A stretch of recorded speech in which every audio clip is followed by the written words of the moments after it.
शुरुआत कर रहे हैं आज की बड़ी खबर के साथ। डॉन का पुरसे हाल आप जान रहे हैं, जेल में है। देखिए काम बहुत दिलचस्प मिला है। जेल में डॉन भैंसे नहलाएगा, यह काम मिल सकता है। यह है वो जेल, देख रहे हैं आप, यह है वो साबरमती जेल। इस जेल के अंदर अतीक बंद है। अतीक का हुलिया दिखाता हूं मैं आपको, वो भी दिलचस्प है। अगली तस्वीर दिखाइए जरा। यह है अतीक, यूनिफॉर्म देख रहे हैं आप। अब इसी यूनिफॉर्म में रहना पड़ता है। नंबर है 17,052। टोपी लगी है पीली, सफेद कपड़े धारीदार।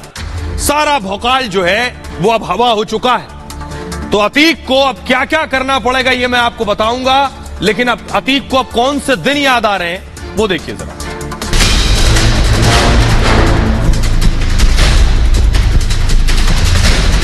डॉन के दिन अब हवा हो गए। डॉन अब सजा याफ्ता कैदी है। घोड़े पर बैठकर बाहुबल की ठसक अब पानी भर चुकी है। साबरमती जेल में अतीक अब आम कैदियों की तरह रह रहा है। करोड़ों की गाड़ी हमर में अतीक का जलवा जलाल फाख्ता उड़ाने लगा है। डॉन को कैदियों के कपड़े पहनकर काम भी करना पड़ रहा है। योगीराज में सब कुछ मिट्टी में मिल चुका है। जेल में अतीक को अब मुफ्त की रोटी नहीं मिलेगी, पूरे दिन मेहनत से काम करना होगा। जिसकी करोड़ों की संपत्ति हुआ करती थी, उसे अब पूरे दिन चक्की पीसने पर चंद रुपए मेहनताना मिलेगा। आपने देख लिया अतीक का जलवा, आपने वो तस्वीरें भी देख ली। अतीक किस ऐठ में रहता था, किस ठसक में।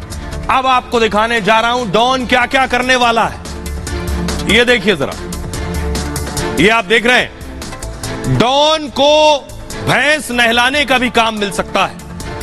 यूनिफॉर्म आपने देख ली है। अतीक को एक जिम्मेदारी मिल सकती है भैंसा नहलाने की जेल के अंदर, या फिर दूसरा काम यह भी करना पड़ सकता है, पोछा लगाने का काम। तो जेल में कैसे कट रही है ये आपको बताता हूं। अतीक अब विचाराधीन से कैदी बन चुका है। पहले ट्रायल चल रहा था, सजा नहीं हुई थी, अब सजा हो चुकी है तो कैदी हो गया है जेल का। जेल से अतीक को ये नए कपड़े मिले, सफेद रंग के कपड़े, पीले रंग की टोपी भी, गांधी टोपी है, वो भी लगानी होगी। जेल में अतीक को कैदी नंबर का बिल्ला मिल गया है। कैदी नंबर का बिल्ला देख रहे हैं आप, वर्दी पर लिखा हुआ है 17,052। यह है कैदी नंबर बिल्ला। तो साबरमती जेल में अब अतीक का नाम हो गया है 17,052। अब अतीक कहकर कोई नहीं बुलाएगा, कहा जाएगा 17,052 नंबर के कैदी को बुला लाओ। विचाराधीन से कैदी होने पर जेल में काम करने का नियम होता है। फ्री में जेल में अब रोटी नहीं टूटेगी, काम के बदले जेल की तरफ से पैसा दिया जाता है। अतीक बहुत पढ़े लिखे हैं, 8वीं तक पढ़े हैं, इसलिए मजदूरी करनी पड़ेगी। जेल में अतीक को एक ये काम करना पड़ सकता है, झाड़ू लगाने का काम, पोछा लगाने का काम। साबरमती जेल में बढ़ई का काम भी करना पड़ सकता है, कुर्सी बनाने का काम। और ये काम जो है भैंसों को नहलाने का, कुछ नहीं कर पाए तो भैंसें नहलानी भी पड़ सकती हैं। अतीक से जेल में खेती भी कराई जा सकती है। खाना बनाने का काम भी अतीक को करना पड़ सकता है। दर्जी या माली का काम भी डॉन को दिया जा सकता है। कोई काम छूटा नहीं, क्यों? पढ़े लिखे नहीं है, इसलिए यही सारा काम करना पड़ेगा। अतीक से जेल प्रशासन ने पूछा है कि क्या कर सकते हो, और अब अतीक को काम बताएगा। जो अतीक काम बताएगा वही काम उसे मिल सकता है कि आसान काम यही है, मैं यही काम कर पाऊंगा। हर दिन काम के हिसाब से अतीक को पैसे मिलेंगे। दिन भर काम करेंगे तो पैसे मिलेंगे। जेल प्रशासन लगभग 25 रुपए एक दिन के देगा, यानी रोज के 25 रुपए। और अगर कुछ काम आता हो, कुशल कारीगर हो, वहां कुशल और अकुशल कारीगर होते हैं। जो कुशल कारीगर है उन्हें 40 रुपए मिलते हैं। अतीक को कुछ आता नहीं, पढ़े लिखे हैं नहीं, अकुशल कारीगर, तो 25 रुपए मिलेंगे। जेल प्रशासन अतीक को कुशल कारीगर नहीं मानता है, मतलब मजदूरी करना जानते हैं तो पैसा जेल में ज्यादा मिलता है। और जेल में अतीक की दिहाड़ी अब बनी 25 रुपए रोज की। तो 30 दिन के हिसाब से सोचिए, 30 दिन काम करेंगे तो मिलेंगे 750 रुपए पूरे साल काम करेंगे तो मिलेंगे 9,000 रुपए। करोड़ों की सोचिए, जिसके पास बड़े बड़े बंगले, हमर जैसी गाड़ियां हुआ करती थी, वो अब 750 रुपए महीना कमाएगा। यह है कानून का डंडा। सुनिए जरा, पूर्व डीजीपी विक्रम सिंह बता रहे हैं जेल में कैसे काम तय होता है और कैसे रखा जाएगा। वर्तमान जेल व्यवस्था सम्मान और सहयोग पर चलती है और समस्त कैदियों को और अन्य जो वहां पर कर्मचारी हैं उनके सहयोग से जेल की आंतरिक व्यवस्था सुचारू रूप से सुनिश्चित की जाती है। इसमें छोटे मोटे बागवानी के काम, सफाई, साज सज्जा के काम और अन्य प्रसाधन संबंधित कार्य कैदियों और सहकर्मियों के साथ करवाए जाते हैं। इसमें किसी प्रकार के कोई अपमानजनक या ऐसी कोई चीज नहीं दी जाती जिसमें कठोर शारीरिक श्रम हो। अब आपको बताता हूं जेल में डॉन को रखा किसमें गया। आपने अंडा देखा है? अंडा, इसी अंडे की तरह एक सेल होता है जेल के अंदर। पहली तस्वीर में आपको दिखा रहा हूं। ये जो आप गोल घेरा देख रहे हैं आप, इसके बीच में जो आप देख रहे हैं हिस्सा, ये है अंडा सेल।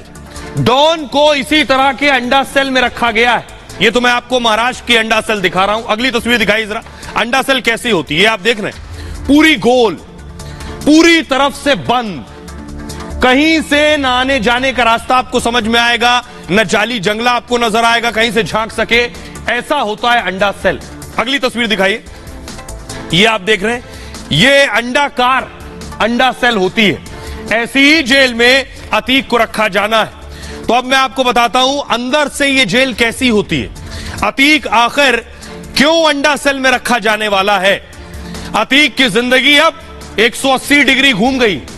अंडा सेल की पहले मैं आपको दिखाता हूं कैसी दिखती है। देखिए, ठीक अंडे जैसी, चारों तरफ से बंद, कुछ ऐसी होगी अंडा सेल। साबरमती जेल में अतीक अंडा सेल में ही रखा जाएगा। अतीक की अंडा सेल के बाहर 3 लेयर दीवारें होंगी, 1 2 3। बैरक में अतीक को आसमान तक नहीं दिखेगा। हाल यह होगा, अतीक की सेल में हमेशा गुप्त अंधेरा, हाई सिक्योरिटी कैमरा लगा होगा इसके अंदर। बाहर सुरक्षा कर्मियों का सख्त पहरा होगा।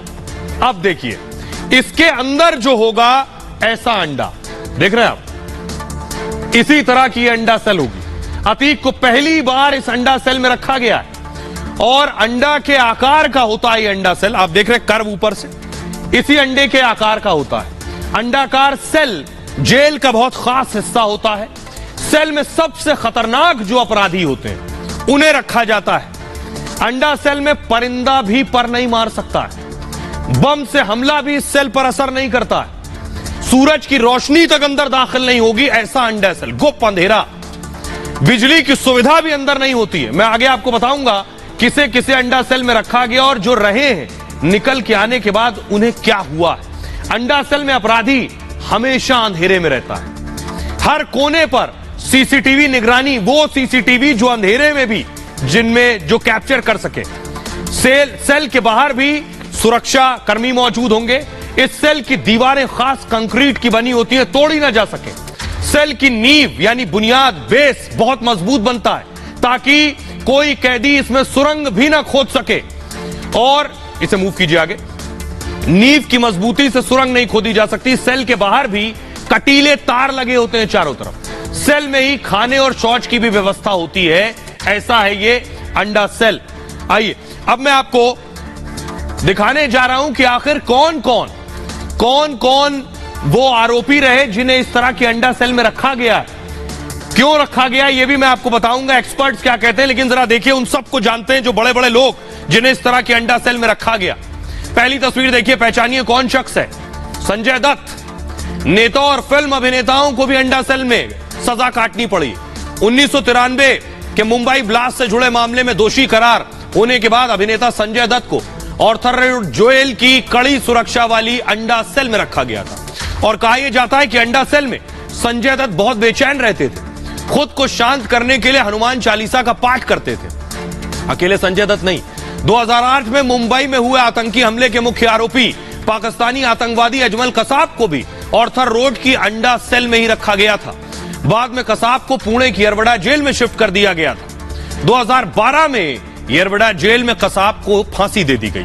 एक और नाम है 93 मुंबई ब्लास्ट केस के आरोपी अंडरवर्ल्ड डॉन अबू सलेम को भी मुंबई के ऑर्थर रोड जेल में रखा गया था। सुरक्षा कारणों से अबू सलेम को अंडा सेल में रखा गया था। अबू सलेम को दाऊद के गुर्गों से खतरा था। बाद में अबू सलेम को तलोजा जेल शिफ्ट कर दिया गया था। और एक और नाम है, आप सभी पहचानते हैं, शिवसेना उद्धव गुट के नेता संजय राउत को मनी लॉन्ड्रिंग के केस में ईडी ने जुलाई 2022 को गिरफ्तार किया था। संजय राउत को मुंबई की ऑर्थर रोड जेल में रखा गया था। संजय राउत को करीब 15 दिन अंडा सेल में रखा गया। 100 दिनों बाद संजय राउत जेल से रिहा हुए थे और संजय राउत ने अंडा सेल में रखे जाने को लेकर तत्कालीन राष्ट्रपति और उपराष्ट्रपति से शिकायत की थी। सुनिए जरा, पूर्व डीजीपी विक्रम सिंह बता रहे हैं किस तरह की सुरक्षा होती है यहां, कैसा होता है अंडा सेल। जिस सेल में अतीक को रखा गया है वो हाई सिक्योरिटी सेल और हाई सिक्योरिटी व्यवस्था की गई है। जैसा कि यह सूचित भी किया गया है, सिक्योरिटी में जो सीसीटीवी कैमरास हैं, मोबाइल फोन जैमर्स हैं और यह सुनिश्चित करने के लिए कि पल पल की क्षण की हर सेकंड की खबर मुख्यालय और जेल के बाहर उपलब्ध हो, जिससे कि कोई अवांछित सुविधा अतीक को न मिले। इसलिए इस सेल के किसी तरीके से रीडिजाइनिंग अथवा उसमें जो वांछित उपकरण है उनकी व्यवस्था की जाती है और की गई है, जिससे कि कोई अनाधिकृत प्रयोग अतीक या उसके सहयोगियों द्वारा न की जाए और उनको कोई अनुचित लाभ किसी प्रकार का न पहुंचे, नहीं वे किसी तरीके से अपने गैंग से कोई संबंध रख सकें। जो नियमानुसार उनको उपलब्ध होना चाहिए केवल वही सुविधा उनको मिले और कुछ नहीं। तो सबके दिन ऐसे ही फिर जाते हैं जब कानून का राज होता है। अतीक सोचिए, कभी जेल में दरबार लगाया करता था, जो जेल में दरबार लगाता था आज वो अंडा सेल में रहने जा रहा है। जरा अतीक का दरबार देखिए, ये है अतीक का दरबार। ऐसे लगा करता था ये जेल के अंदर अतीक ऐसे दरबार लगाता था। अदालत के लिए बाकायदा एक चबूतरा बना था अतीक की, जहां दरबार लगता था वहां चबूतरा था, अतीक उस पर बैठता था। इसी स्पेशल चबूतरे पर बैठकर अतीक फैसला सुनाया करता था। अतीक के फैसले पर कोई पुनर्विचार नहीं होता था, ना अपील ना दलील। जेल के अंदर अतीक जो कह दे वही आखिरी सजा। इस अदालत में सब सिर झुकाकर बैठते थे अतीक के सामने। पीड़ित हो आरोपी हो सभी को अतीक का न्याय मानना पड़ता था। जेल के अंदर यह होता था। अदालत में ज्यादातर डॉन से पीड़ित परेशान पहुंचते थे कि बचाइए आपके गुर्गे ने परेशान कर लिया। डॉन के गुर्गे ने, मान लीजिए एक उदाहरण दे रहा हूं, किसी की जमीन कब्जा ली तो पीड़ित क्या होता था, न्याय मांगने डॉन की अदालत पहुंच जाता था जेल में। प्रयागराज का एक किस्सा आपको बताते हैं। प्रयागराज में क्या हुआ, 1400 स्क्वायर फीट जमीन 5 लाख रुपए में एक शख्स ने खरीदी। 1400 स्क्वायर फीट 5 लाख रुपए में। 8 साल के बाद अतीक के गुर्गों ने उसकी जमीन पर कब्जा कर लिया। जमीन पर डॉन का बोर्ड लगा दिया गया। अतीक के गुर्गे हो या मुख्तार के गुर्गे जब कब्जा कर लेते हैं किसी की जमीन पर तो अपना बोर्ड लगा देंगे या गेट पर अपना ताला लगा देंगे कि अब मेरा कब्जा है। पीड़ित न्याय की गुहार लगाने डॉन के पास पहुंच गया। अदालत में कई घंटों तक पीड़ित डॉन की दलीलें सुनाता रहा। दलीलें सुनने के बाद डॉन ने कहा, जो तुमने 8 साल पहले 5 लाख की जमीन ली थी, वो उस जमीन के मैं आज तुम्हें 7.5 लाख दे देता हूं, यानी 7.5 लाख रुपए ले लो और कॉम्प्रोमाइज कर लो। लेकिन वो 5 लाख की जमीन 8 साल बाद 35 लाख की हो गई थी। 35 लाख रुपए की हो गई थी। सोचिए, अतीक ने कहा 7.5 लाख रुपए ले लो। डॉन ने अदालत में कह दिया इस फैसले को आखिरी समझना है। खौफ में पीड़ित को 35 लाख की जमीन 7.5 लाख रुपए में देनी पड़ती है। ये पूर्वांचल में आम है, चाहे वो अतीक हो या मुख्तार, इन सब पर ये आरोप लगते रहे। एक तस्वीर आपको दिखाने जा रहा हूं जो अभी आज जो सामने आई है तस्वीर, और एक्सक्लूसिव तस्वीर है। पहली बार आप अशरफ को यानी डॉन के भाई और उसके साले को देखने जा रहे हैं। ये देख रहे हैं, ये अशरफ खड़ा है जो 4 दिन पहले तक कह रहा था कि मुझे 2 हफ्ते में निकाल कर निपटा देंगे। ये उसका साला है सद्दाम, जो बरेली जेल के बगल में रह रहा था।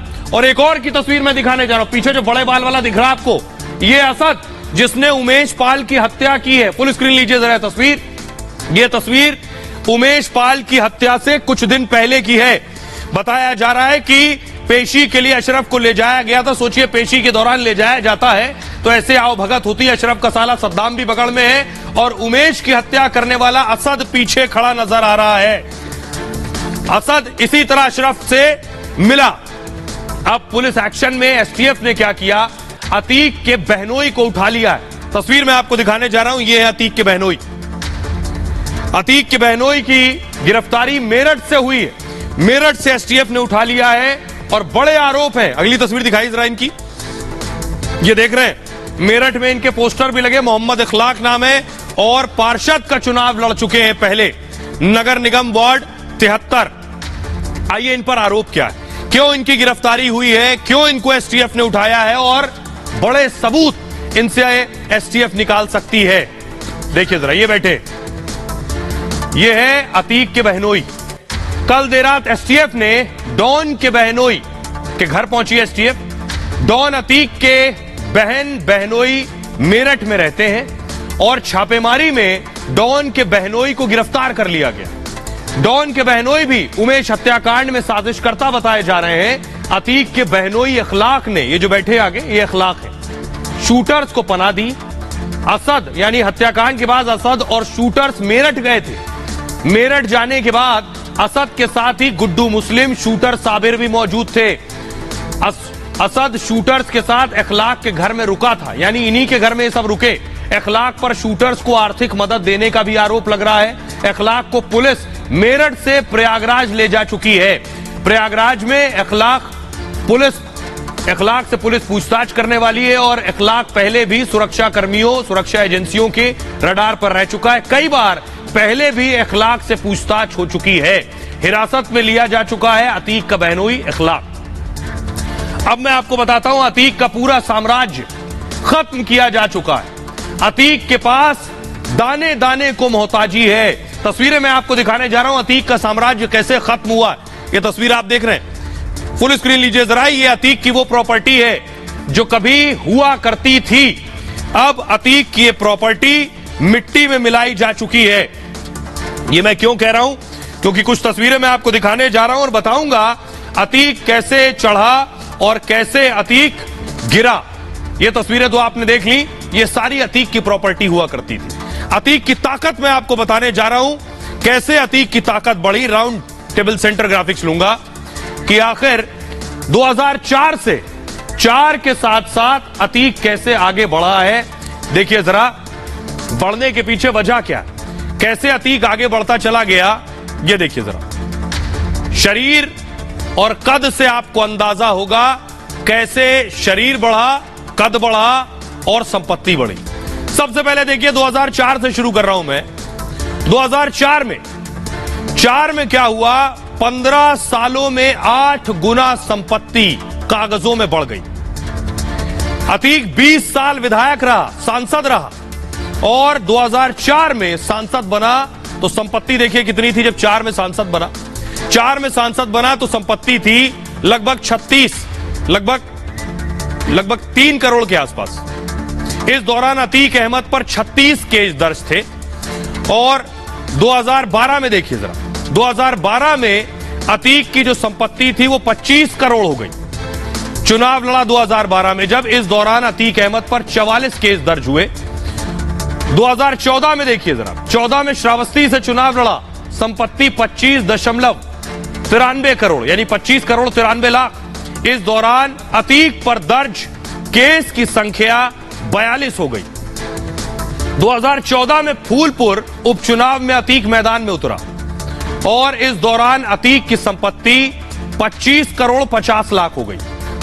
यह अतीक की संपत्ति थी। डॉन अतीक पर दर्ज केस बढ़कर 53 हो गए, केस भी बढ़ते जा रहे हैं। 2019 में चुनाव लड़ा तो संपत्ति 25 करोड़ 50 लाख बताई और अतीक अहमद पर दर्ज केस भी बढ़कर 59 हो गए। वो संपत्ति है जो खुद अतीक ने हलफनामे में बताई हुई है। फास्ट चलाइए प्लीज।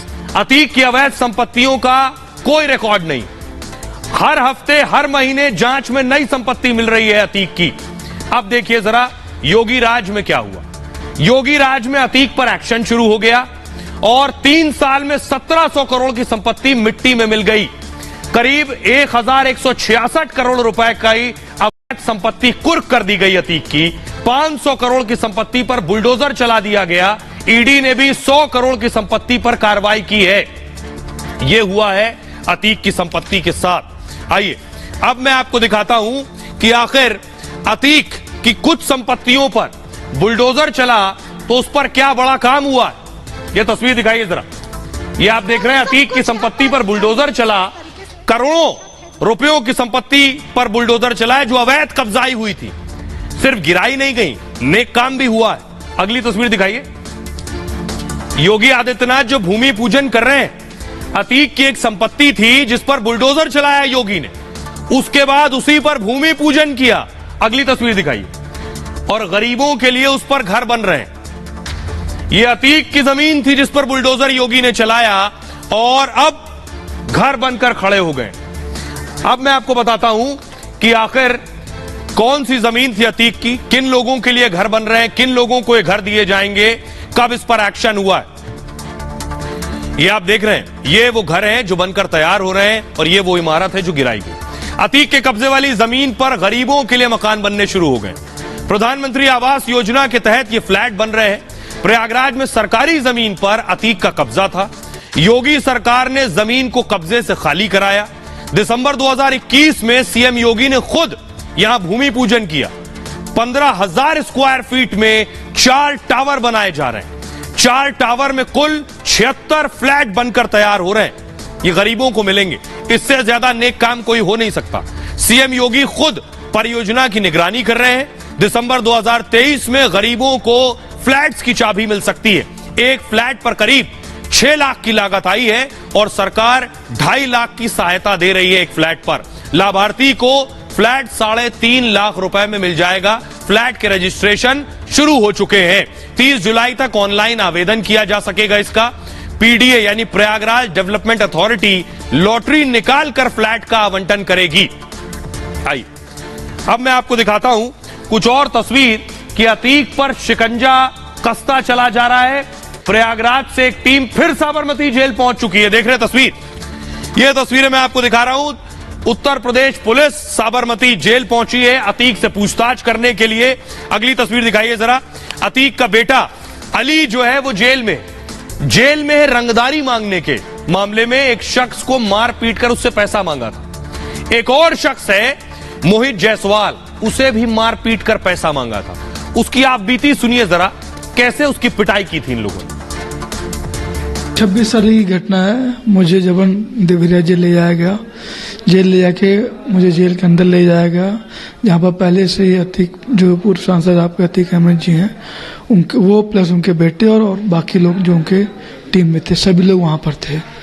वहाँ पर मुझे ले जाने के बाद मुझे किनारे बैठा दिया गया। बैठाने के बाद मुझसे सारी कंपनियों के रिजाइनिंग लेटर पे साइन कराया गया। जब मैंने उससे आपत्ति की तो मुझे मारा गया। कहा जो कह रहा वो करो। सारी कंपनियों में मुझसे साइन कराने के बाद मुझसे सादे लेटर हेड पे साइन कराए गए। सारी कंपनियों के सारे चेक पे मुझसे साइन कराए गए। कराने के बाद वो 2 लोगों का नाम पुकार रहे थे, जफरुल्लाह और गुलाम सरवर। इन दोनों से मुझे मारने के लिए कह रहे थे कि इसको मारो, इसके हाथ पैर तोड़ने हैं। उसी मार के बीच में मेरी हाथ की एक उंगली टूट गई है और मेरे पीठ पे बहुत सारे निशान आए हैं। और निशान आने के बाद जब मुझे मारा गया तो मैंने अपनी जान बचाने के लिए जो उन्होंने कहा वो सारी चीज़ें मैंने कही। जेल के अंदर सुरक्षा के नाम पे मेरे साथ जो हादसा हुआ उसमें तो मैं बहुत चिल्लाया, मैं बहुत रोया, लेकिन कोई मदद करने नहीं आया। भाई खबरों में आगे बढ़ते हैं। आज की एक और बड़ी खबर है। डॉन के 2 दिन उल्टी गिनती शुरू हो गई है। हाल देख लिया आपने क्या है। बड़ी खबर यह है कि सांसदी गंवा दी और अब अदालत की याद आई है राहुल गांधी को। राहुल गांधी अब सांसद नहीं रहे, पार्लियामेंट में अंदर नहीं जा सकते। अगली तस्वीर दिखाइए। घर भी राहुल गांधी का छीनने वाला है। नोटिस दे चुके हैं, कह भी चुके हैं मैं खाली कर दूंगा। तो अब राहुल गांधी को सेशंस कोर्ट जा रहे हैं राहुल गांधी। उससे पहले मैं आपको दिखाऊं, देखिए जरा, राहुल गांधी को अब एहसास हो रहा है उन्होंने जो गलती की है। बहुत देर से जागे, 2 हफ्ते लगभग 10 से 11 दिन बिता दिए, अब जा रहे हैं अदालत कि बचा लो सरकार। सुनिए।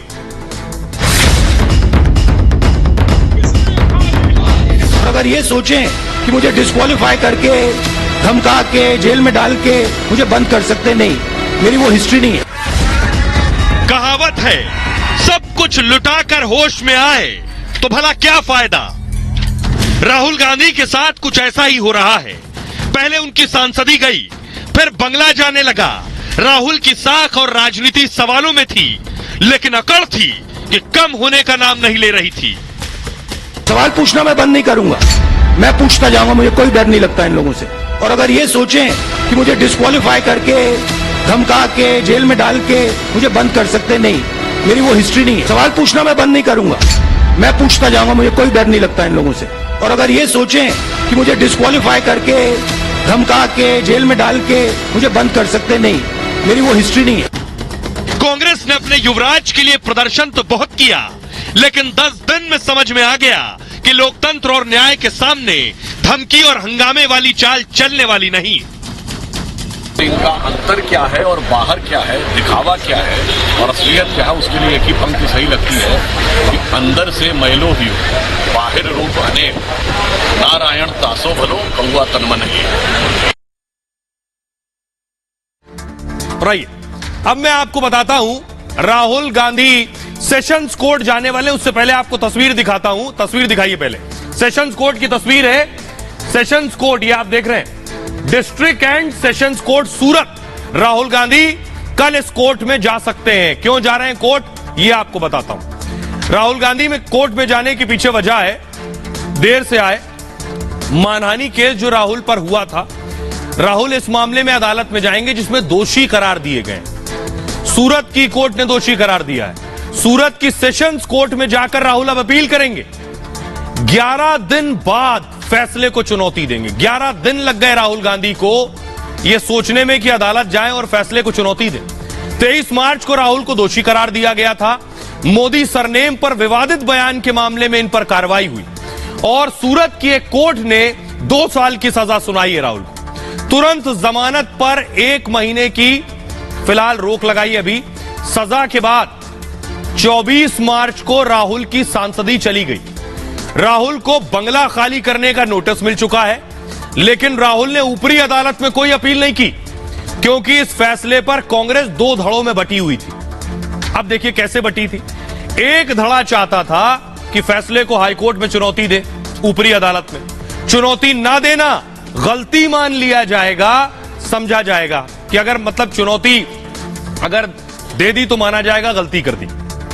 दूसरा धड़ा चाहता था कि कोई अपील ना हो, राहुल जेल भी चले जाएं। राहुल जेल जाएंगे तो सहानुभूति मिलेगी और इससे 2024 के लोकसभा चुनाव में फायदा होगा। शुरुआत में कांग्रेस का दूसरा धड़ा हावी रहा कि कोई अपील मत करो, कोई माफी मत मांगो, जेल जाओगे तो सहानुभूति मिलेगी, हीरो बनोगे। तो अपील की बजाय धरना प्रदर्शन करते रहे, लेकिन कोई फायदा नहीं हुआ। जनता का समर्थन ही नहीं मिला धरना करने से। राहुल गांधी अपनी लीगल टीम से बहुत नाराज हैं। 4 साल से केस चल रहा था और टीम ने ढंग से नहीं लड़ा। राहुल को अब एहसास हो रहा है, तो अब कानूनी और सियासी लड़ाई एक साथ लड़ रही है कांग्रेस। सुनिए जरा क्या कुछ कह रहे हैं मनोज तिवारी। मनोज तिवारी कह रहे हैं कि लौट के बुद्धू घर को आए। सुनिए। आज जैसा कि पता चल रहा है वो वापस जाने वाले हैं, फिर हाईकोर्ट को अपील करेंगे। अब इसी को कहते हैं कि एक कहावत में आता है ना कि लौट के बुद्धू घर को आए। आपको ये कार्य तो दूसरे दिन कर लेना चाहिए। निचली अदालत अगर आपको कोई सजा सुनाती है और आपको लगता है कि ये सजा हमारे लिए ठीक नहीं है, तो उसको चैलेंज करेंगे ऊपरी अदालत में। तो ये तो आप उसी दिन कर सकते थे। आप इतना अपनी फजीहत करा करके फिर जा रहे हैं। तो मनोज तिवारी कह रहे हैं आपने इतनी फजीहत करा ली, अब अदालत के चक्कर लगा रहे हैं। लेकिन राहुल गांधी पर एक मुकदमा नहीं है, एक केस नहीं है। राहुल के बयान ने राहुल को सबसे ज्यादा नुकसान पहुंचाया पूरे देश भर में। राहुल गांधी के खिलाफ कितने केसेस हैं जरा देखिए। ये देखिए जरा हिंदुस्तान का नक्शा देखिए। महाराष्ट्र से शुरू कर रहा हूं। भिवंडी 2014 में संघ पर गांधी जी की हत्या का आरोप लगाया, केस दर्ज। गुवाहाटी देख रहे हैं आप, 2016 में आरएसएस पर अपमानजनक बयान दिया, केस दर्ज। मुंबई 2017 में गौरी लंकेश हत्याकांड में आरएसएस का नाम लिया, मुकदमा दर्ज। रांची 2018 में मोदी को चोर कहा, मुकदमा दर्ज। गुरुग्राम 2018 राफेल डील को लेकर विवादित टिप्पणी की, केस दर्ज। अहमदाबाद 2018 नोटबंदी को लेकर शाह पर विवादित बयान दिया, केस रजिस्टर। चाईबासा, झारखंड के चाईबासा 2019 में अमित शाह को हत्यारा कहा, मुकदमा दर्ज। अहमदाबाद 2019 शाह पर हत्या का झूठा आरोप लगाया, केस दर्ज हो गया। पटना 2019 राहुल ने कहा सारे मोदी चोर हैं, केस दर्ज हो गया। पटना में ही 12 अप्रैल को अगली पेशी भी है इसी मामले में। मुंबई 2022 सावरकर का पर अपमानजनक टिप्पणी की, केस दर्ज हो गया। हरिद्वार 2023 आरएसएस की तुलना कौरवों से की, मुकदमा दर्ज हो गया। 2023 में 12 अप्रैल को पेश होना है। दिलचस्प यह है कि 12 अप्रैल को ही पटना में भी पेश होना है और 12 अप्रैल को हरिद्वार में भी पेश होना है। तो राहुल गांधी अपने लिए खुद गड्ढा खोदते रहे। अब जरा राहुल गांधी का वो ऐतिहासिक बयान मैं आपको सुनवाने जा रहा हूं जिसके बाद सब कुछ लुट गया। सुनिए। अच्छा, एक छोटा सा सवाल, इन सब के नाम, इन सब चोरों के नाम मोदी मोदी मोदी कैसे हैं? नीरव मोदी, ललित मोदी, नरेंद्र मोदी, और अभी थोड़ा ढूंढेंगे तो और बहुत सारे मोदी निकलेंगे। यह है राहुल गांधी का बयान। लेकिन अब मैं आपको बताने जा रहा हूं, क्या राहुल गांधी की सदस्यता वापस आ सकती है? क्या राहुल गांधी की सांसदी वापस आ सकती है? क्या राहुल गांधी को वापस बंगला मिल सकता है? एक उदाहरण मैं आपको दिखाने जा रहा हूं। इनका नाम है फैजल, एनसीपी के एमपी है, मेंबर ऑफ पार्लियामेंट, सांसद। मोहम्मद फैजल नाम है, लक्षद्वीप से। इनकी सांसदी वापस आ गई, सदस्यता रद्द हो गई थी। क्या राहुल गांधी कल अदालत जाने वाले, क्या उनकी भी सांसदी वापस आ जाएगी? क्या उनको भी घर मिल जाएगा वापस? देखिए जरा क्या कहते हैं अब तक के उदाहरण जो सामने आए हैं। राहुल निचली अदालत के फैसले को ऊपरी अदालत में चुनौती देंगे, यानी निचली अदालत ने जो फैसला सुनाया सेशंस कोर्ट में उसे चैलेंज करेंगे। ऊपरी अदालत अगर सजा पर रोक लगा देती है, यानी सेशंस कोर्ट राहुल की सजा पर रोक लगा देती है, तो राहुल गांधी के लिए बहुत बड़ी राहत होगी। राहुल की सांसदी उन्हें वापस मिल सकती है। राहुल वायनाड से सांसद बने रहेंगे और राहुल को बंगला भी खाली नहीं करना होगा, यानी राहुल गांधी का घर भी बच जाएगा और उनकी सांसदी भी बच जाएगी। उदाहरण के लिए इनको आप देख लीजिए, एनसीपी के नेता हैं मोहम्मद फैजल, इन्हें भी ऐसे ही राहत मिली पिछले दिनों। इनके साथ हुआ क्या, इसे मूव कीजिए। मोहम्मद फैजल लक्षद्वीप से एनसीपी के सांसद हैं। निचली अदालत ने हत्या के प्रयास में यानी अटेम्प्ट टू मर्डर में इन्हें दोषी पाया था। 11 जनवरी को अदालत ने इन्हें 10 साल की सजा सुनाई। फैजल की लोकसभा सदस्यता, सांसदी चली गई क्योंकि इन्हें 10 साल की सजा सुनाई गई थी। उपचुनाव की अधिसूचना भी जारी कर दी गई, लेकिन केरल हाईकोर्ट में फैजल ने अपील की। केरल हाईकोर्ट ने निचली अदालत का फैसला रद्द कर दिया। मोहम्मद फैजल को सांसदी उसके बाद वापस मिल गई, क्योंकि राहुल में के वायनाड पर बेशक सदस्यता रद्द कर दी गई हो, लेकिन वायनाड पर उपचुनाव का ऐलान चुनाव आयोग ने नहीं किया। और खास तौर पर जब यह सवाल पूछा गया कि वायनाड में उपचुनाव होगा, तो चुनाव आयोग ने कहा अभी 6 महीने इस पर हम इंतजार करते हैं। तो राहुल की सांसदी हो सकता है वापस आ जाए। खबरों में आगे बढ़ते हैं। आज की एक और बड़ी खबर है, बिहार में जंगल राज रिटर्न। बिहार में पिछले 3-4 दिनों में जो हुआ है वो बता रहा है कि ये जो कॉम्बिनेशन है, अमित शाह तो कह रहे हैं ये आरजेडी जहां जहां होगी वहां कभी शांति नहीं आ सकती है, ये गृह मंत्री कह रहे हैं। अगली तस्वीर दिखाई जरा, ये आप देख रहे हैं सासाराम में जो हिंसा हुई वो तस्वीरें देख रहे हैं, पत्थर चले, आगनी हुई, ये तस्वीरें डराने वाली थी। अगली तस्वीर दिखाई, सासाराम जहां हिंसा हुई उसके बाद की तस्वीरें देख रहे हैं आप, गाड़ियां पड़ी हैं, घर तोड़ दिए गए, जमींदोज हो गए। अगली तस्वीर दिखाइए सर, नालंदा में भी इसी तरह की हिंसा हुई, गाड़ियों को फूंक दिया गया, वाहनों को आग लगा दी गई, उसके बाद की तस्वीर है। इसलिए अमित शाह कह रहे हैं कि जंगल राज फिर से आ गया। सुनिए।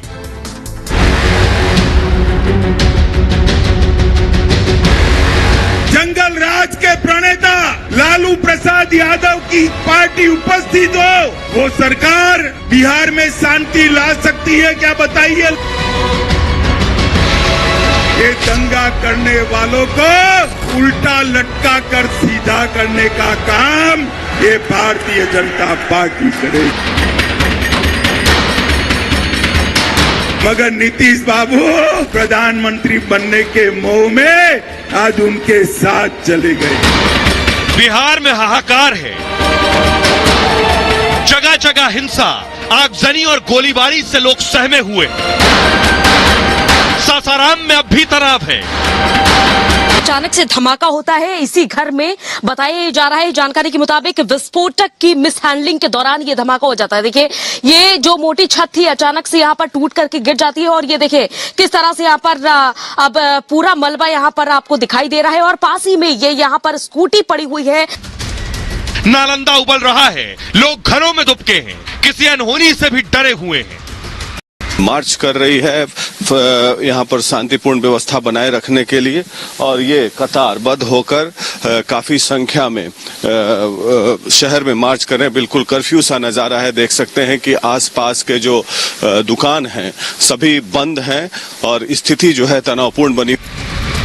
बिहार में एक बार फिर जंगल राज जैसी तस्वीरें हैं। लोगों को लालू राज की याद आने लगी है। नीतीश कुमार पर सवाल उठने लगे हैं।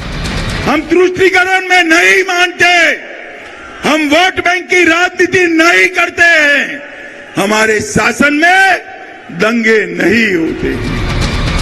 हालात इतने खराब हैं कि किस शहर में कब दंगा हो जाए कहना मुश्किल है और इसलिए केंद्र सरकार को कहना पड़ रहा है कि दंगाइयों का इलाज उसके पास है, क्योंकि बिहार में निकम्मी सरकार है। 24 में मोदी जी को पूर्ण बहुमत दीजिए, 40 में 40 सीटें और 25 में भाजपा की सरकार बनाइए। ये दंगा करने वालों को उल्टा लटका कर सीधा करने का काम ये भारतीय जनता पार्टी करेगी। बिहार में हिंसा की वजह से अमित शाह को सासाराम की अपनी रैली टालनी पड़ी थी, क्योंकि वहां हिंसा के बाद राज्य सरकार ने कर्फ्यू लगा दिया था। तो आपने देख लिया क्या हाल हुआ। अब आपको बताता हूं जरा बिहार की स्थिति क्या है, कंडीशन क्या है, इस वक्त क्या हो रहा है बिहार में।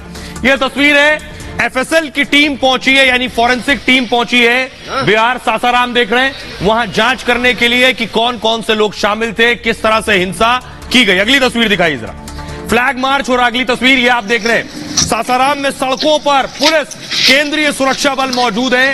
इस वक्त फ्लैग मार्च दिन में चल रहा है, रात को ये भारी सिक्योरिटी मौजूद रहती है जिससे दंगा आगे ना बढ़े। ये फ्लैग मार्च की तस्वीर है, पेट्रोलिंग की तस्वीर है, आप देख रहे हैं पुलिस प्रशासन की। अगली तस्वीर दिखाई जरा, नालंदा में कर्फ्यू लगा दिया गया। कर्फ्यू पहले लगा दिया जाता तो ये स्थिति ना होती। अगली तस्वीर दिखाई जरा, नालंदा की तस्वीर आप देख रहे हैं। फ्लैग मार्च नालंदा और सासाराम दोनों में हो रहा है। अब मैं आपको बताता हूं, लेकिन बिहार का सिर्फ एक राज्य नहीं है, बिहार के सिर्फ एक जिला नहीं, बिहार के 5 जिले प्रभावित हैं। देखिए जरा कहां कहां हिंसा हुई। बिहार में ये हाल था, देख रहे हैं, आग लगा दी गई। ऐसे सरकार किसकी है, सवाल उन्हीं से होगा। सासाराम की सबसे पहले बताता हूं, सासाराम में दोबारा हिंसा हुई। हिंसा में कई लोग घायल हो गए और दंगाइयों द्वारा बमबाजी की खबर है। करीब 50 लोगों को गिरफ्तार कर लिया गया सासाराम में। स्कूल, मदरसे और इंटरनेट बंद है, आरएएफ तैनात है। शोभा यात्रा के दौरान फैली हिंसा के बाद से तनाव है। अगला जिला देखिए जरा, बिहार शरीफ। नालंदा में भी दोबारा हिंसा हुई और नालंदा में दंगाइयों ने फायरिंग शुरू कर दी। यहां पहुंचकर एक की मौत हुई, 30 से ज्यादा यहां घायल हो गए हैं। पुलिस ने हिंसा वाली जगह पर धारा 144 लागू कर दी है। 75 से ज्यादा लोगों को गिरफ्तार कर लिया गया सासाराम में। अगला जिला देखिए बिहार का, मुंगेर। मुंगेर के गढ़ीरामपुर में भी सहमा हुआ है, लोग सहमे, लोग डर के मारे घर से बाहर नहीं निकल रहे। मुंगेर में यहां भी प्रतिमा विसर्जन के दौरान हिंसा हुई थी और दंगाइयों ने पुलिस गाड़ी में भी तोड़फोड़ की थी। अगला जिला देखिए जरा, गया। गया के चाकंद में भी तनाव है और शोभा यात्रा के दौरान यहां भी हिंसा हुई। दंगाइयों ने पुलिस पर भी पथराव किया है। करीब 20 लोगों को गिरफ्तार कर लिया गया है गया में, ये मुंगेर नहीं गया है। और भागलपुर में, भागलपुर के नवगछिया में तनाव है और यहां भी शोभा यात्रा के दौरान पत्थरबाजी हुई है। पुलिस एक्शन में है लेकिन लोग डरे हुए हैं। ये हाल है। अब आइए आपको सुनवाता हूं, सुनिए गिरिराज सिंह को, वो क्या कह रहे हैं और कांग्रेस के पूर्व मुख्यमंत्री मध्य प्रदेश के कमलनाथ क्या कह रहे हैं, दोनों को सुनिए। नीतीश कुमार जी इससे दूसरा बंगाल बनाना चाहते हैं। ममता बनर्जी से कंपटीशन में है। वो गजवाए हिंद के रास्ते पर चल रही है, मैं क्यों नहीं? क्या इन्हें पता नहीं था कि रामनवमी का जुलूस निकलने वाला है? हर साल निकलता है, वहां पथराव शुरू हो जाता है। इनका आईबी, इनका इंटेलिजेंस, इनका सिस्टम क्या किया? ये जानबूझ करके संरक्षण में, नालंदा में तो 200% सोची समझी। आखिर रामनवमी का जुलूस निकलना था, तो सरकार क्या पहले से सजग नहीं थी? इसको तो एक जुडिशियल इंक्वायरी होनी चाहिए। ये जुलूस सालों से निकल लिए, सालों से निकल लिए, ये सब नहीं हुआ। अब क्योंकि 2024 का चुनाव है, इसलिए ये सब चीजें बीजेपी ही शुरुआत करवा रही है, किस तरह समाज में तनाव हो। अब मैं आपको बताने जा रहा हूं, अमित शाह की इस पूरी स्थिति पर नजर है जो बिहार में हालात हैं। अमित शाह ने लगातार एक्शन लिए हैं और केंद्र किस तरह से मदद कर सकता है उस पर नजर है। ये वॉर रूम आप देख रहे हैं, अमित शाह यानी सेंट्रल फोर्सेज गृह मंत्रालय से पहुंची हैं। बिहार में हालात खराब हैं जो स्थिति इस वक्त है। केंद्र सरकार पूरी तरह से एक्शन मोड में आ चुकी है। केंद्रीय गृह मंत्री ने राज्यपाल से खासतौर पर फोन पर बात की। शाह ने आर्लेकर से हालात का जायजा लिया है और केंद्र सरकार बिहार में अर्धसैनिक बल भेजेगा। बिहार में आज ही अतिरिक्त फोर्स पहुंच जाएगी। साथ ही साथ नीतीश कुमार सरकार ने शाह से मदद मांगी है, जिसके बाद केंद्र ने फोर्स भेजने का फैसला कर लिया है। अमित शाह बिहार के 2 दिन के फिलहाल दौरे पर, अमित शाह बिहार में ही हैं। आज वो नवादा पहुंचे जहां उन्होंने एक रैली भी की है और हालात को देखते हुए कई कार्यक्रम उन्होंने बदल डाले। पटना में अमित शाह का एसएसबी का कार्यक्रम रद्द हो गया है। शाह 9 प्रतिष्ठानों को जनता को समर्पित करने वाले थे। इस दौरान घटना में नए फ्रंटियर के लिए भूमि पूजन करने वाले थे और शनिवार को सासाराम में अमित शाह की रैली भी होने वाली थी। सासाराम में सम्राट अशोक की स्मृति में सम्मेलन होना था, लेकिन हिंसा और कर्फ्यू के चलते रैली रद्द कर दी गई। लेकिन आज नवादा में रैली हुई जिसमें निशाने पर नीतीश कुमार रहे। आइए अमित शाह को सुनवाता हूं आज कैसे उन्होंने बिहार सरकार पर निशाना साधा। भ्रष्टाचार का बी, अराजकता का ए और दमन का डी, 3 मिलकर ये बेड सरकार बनी है। ये बुरी सरकार को उखाड़ कर फेंक देना है। लालू जी, नीतीश बाबू को आप जानते हो, प्रधानमंत्री वो बनने से रहे, वहां जगह खाली नहीं है। और अगर मोदी जी प्रधानमंत्री बने तो नीतीश बाबू कभी आपके बेटे को मुख्यमंत्री नहीं बनाएंगे। आप भी गलतफहमी में हो, नीतीश जी भी गलतफहमी में है, मगर बिहार की जनता गलतफहमी में नहीं है। बिहार की जनता स्पष्ट रूप से निर्णय कर बैठी है कि बिहार की 40 सीटों पर नरेंद्र मोदी जी का कमल खिलने वाला है। इनके आधे एमपी भाजपा के दरवाजे खटखटा रहे हैं और मैं पर एक बात स्पष्ट कर देता हूं, किसी के मन में ये संशय हो कि चुनाव के परिणामों के बाद नीतीश बाबू को फिर से भाजपा एनडीए में लेगी, तो मैं बिहार की जनता को स्पष्ट। आइए अब मैं आपको सुनवाता हूं, गृह मंत्री को आपने सुन लिया। सुनिए, जो लोग दंगे से पीड़ित हैं, प्रभावित हैं, जिनके घर जला दिए गए, उनको सुनिए। नहीं था कि उधर गोली चल रहा है, गोली चला दिया यहाँ बच्चा के, उतनी घड़ी प्राण चल गया। एकदम गोली लग गया, तुरंत प्राण चल गया। यहाँ वहीं पर लड़का के दिमागे में लग गया। यहाँ नहीं जानता था कि हाँ उधर गोली चल रहा है, चटके में चल गया। यहाँ कैसे बताइए, कैसे हमको बाप मरेगा बाबू, कैसे हमको बाप में जिएगा। बुढ़ा बुढ़ी दुआ है, कोई नहीं सहारा। बेटा भी चल गया, पोता चल गया, राशन फसल लाने गया गरीब आदमी, हम लोग खाता कमाता है। दरगाह पर तो उधर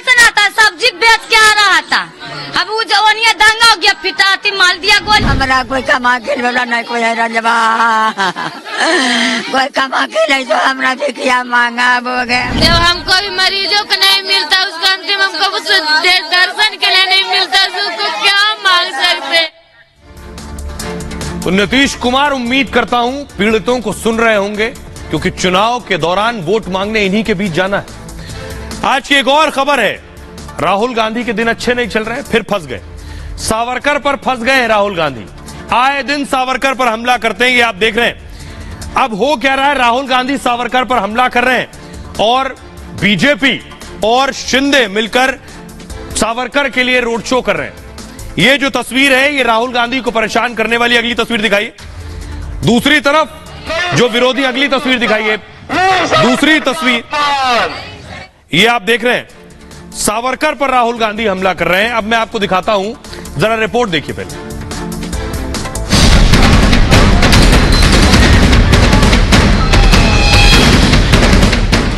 राहुल गांधी सोचता है मेरा नाम सावरकर नहीं है, मेरा नाम गांधी है। गांधी किसी से माफी नहीं मांगता। चले तो थे सियासत चमकाने, लेकिन बयानों से अपना ही दामन जला बैठे। सावरकर पर बोलकर राहुल गांधी चौतरफा फंस गए। कांग्रेस के खिलाफ महाराष्ट्र सरकार सड़कों पर है। सावरकर के सम्मान में बीजेपी शिवसेना गौरव यात्रा निकाल रहे हैं। महाराष्ट्र में कमजोर कांग्रेस को पूरी तरह से खत्म करने में जुट गई है।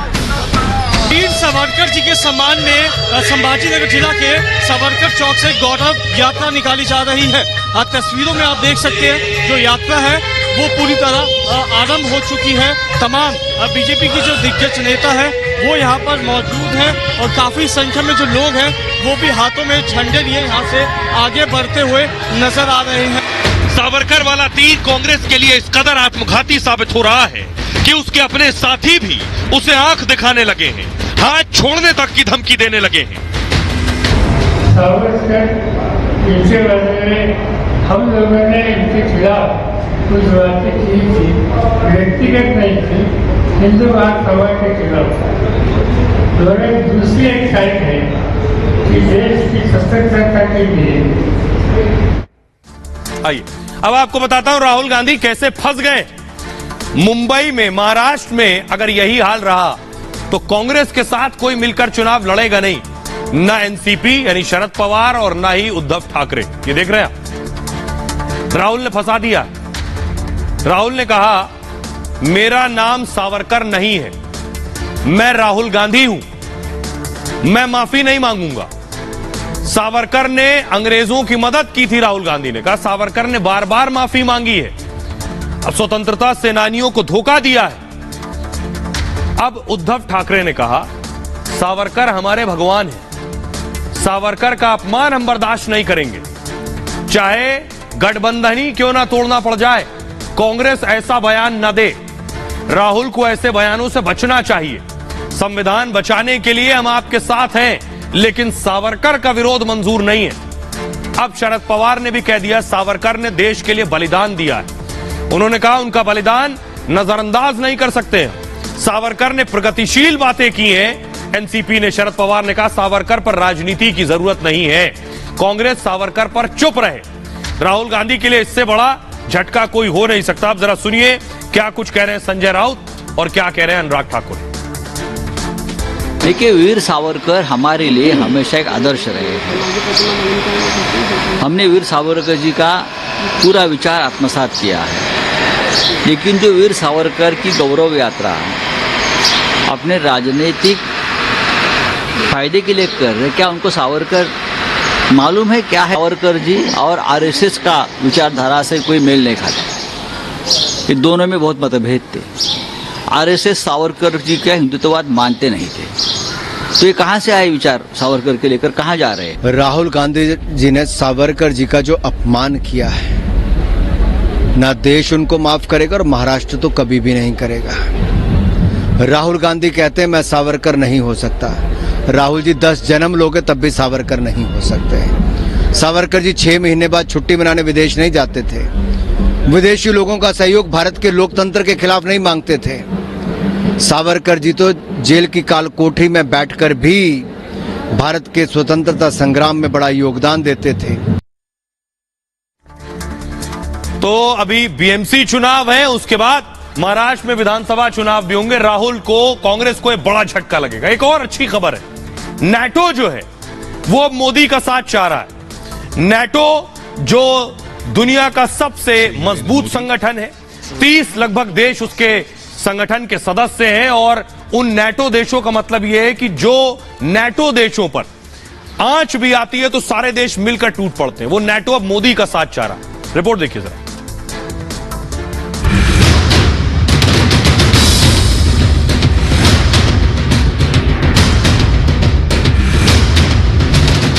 दुनिया के सबसे बड़े मिलिट्री संगठन नेटो भारत से हाथ मिलाने को बेताब है।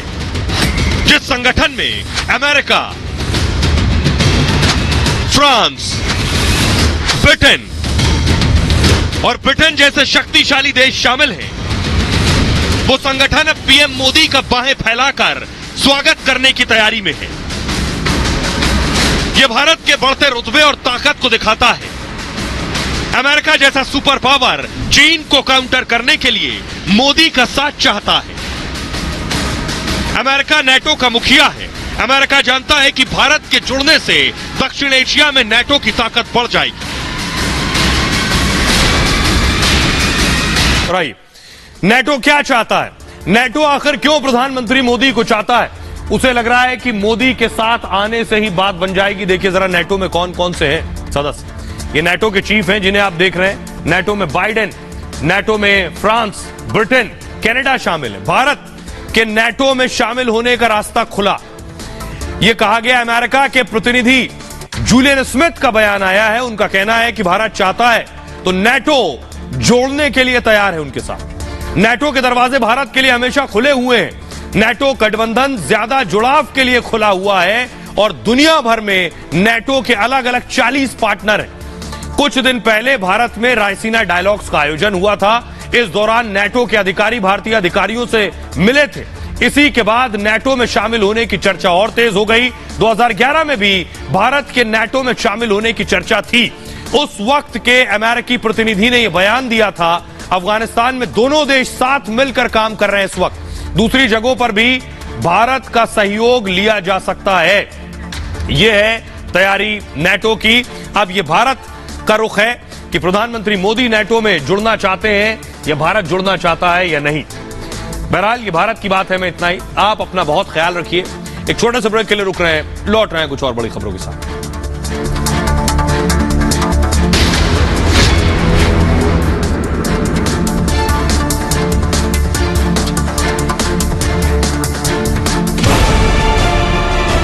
मैं किसी सत्ता या सरकार या किसी सिस्टम के खिलाफ नहीं हूं। मैं उन लोगों के खिलाफ हूं जो इंसाफ की आवाज दबाना चाहते हैं। मैं उन लोगों के खिलाफ था और हूं और रहूंगा।